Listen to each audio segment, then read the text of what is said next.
രാജാതിരാജൻ മാമ്പഴമാഹാ രാജാവ് നീനാൾ വാഴട്ടെ. മാമ്പഴത്തിൻ്റെ കാലം പിറക്കാൻ പോകുന്നേ ഉള്ളൂ. കഴിഞ്ഞ ദിവസം ഫ്രൂട്ട്സിൻ്റെ ഷോപ്പ് അവിടെ മാമ്പഴം നോക്കി ചിരിക്കുന്നുണ്ടപ്പം ഇത് നോമ്പ് നോക്കുമ്പം ഗോതമ്പ് ബ്രെഡിനൊപ്പം ഒരു മാമ്പഴവും കഴിക്കാമെന്ന് വിചാരിച്ചു. പഴങ്ങളുടെ രാജാവ് എന്നാണ് മാമ്പഴത്തിനെ വിശേഷിപ്പിക്കുന്നത്. വൈറ്റമിൻ സിയും എയും ഇയും ഇതിലടങ്ങിയിട്ടുണ്ട്. അങ്ങനെ രാജാവ് തന്നെ. പിന്നെ നാര്,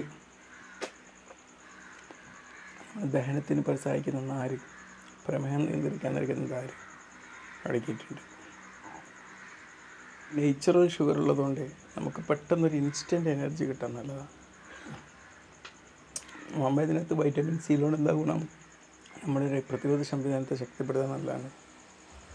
മനസ്സിലായില്ലേ? നമ്മുടെ ഇൻഫെക്ഷനൊക്കെ പ്രതിരോധിക്കാൻ ഇമ്മ്യൂൺ സിസ്റ്റത്തിൻ്റെ ഏറ്റവും അടിസ്ഥാന കമ്പനിയാണ് വൈറ്റമിൻ സി. വൈറ്റമിൻ എ ഉണ്ട് ഞാൻ പറഞ്ഞല്ലോ. അപ്പോൾ വൈറ്റമിനോട് എന്താ ഗുണം? നമ്മുടെ തൊലി ഇങ്ങനെ ഗ്ലൈസിങ് ആയിട്ട് ഷൈനിങ് ആയിട്ട് നിർത്താൻ, എവർ യങ് ആയി നിർത്താൻ നല്ലതാണ്. നമ്മൾ ഹൃദയത്തിൽ ഇതെങ്ങനെ സംരക്ഷിക്കുന്നതിനകത്ത് ഒരുപാട് എന്തുണ്ട്? മഗ്നീഷ്യവും പൊട്ടാസ്യവും അടങ്ങിയിട്ടുണ്ട്. അപ്പോൾ രണ്ടുപേരും നമ്മൾ ഹൃദയത്തിനെ പ്രൊട്ടക്റ്റ് ചെയ്യുന്നതാണ്. പിന്നെ നാരും അടങ്ങിയിട്ടുണ്ട്.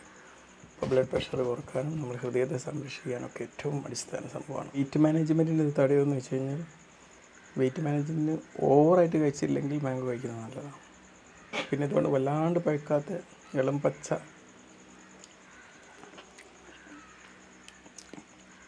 മാംഗോ കഴിക്കുകയാണെങ്കിൽ ഇത് വല്ലാണ്ട് ഷുഗർ കൂട്ടില്ല രക്തത്തിൽ. ഗ്ലൈസമിക് ഇൻഡെക്സ് പഴുക്കുന്തോറും ഗ്ലൈസമിക് കൂടി വരും. അപ്പം ആ സ്റ്റേജ് കഴിക്കുകയാണെങ്കിൽ പ്രമേഹ രോഗികൾക്കും കഴിക്കാം. ഓവർ കഴിക്കരുതെന്ന് മാത്രം. മാങ്ങ അങ്ങനെ തൊലിയോട് കൂടി തന്നെ കഴിക്കാൻ നോക്കാം.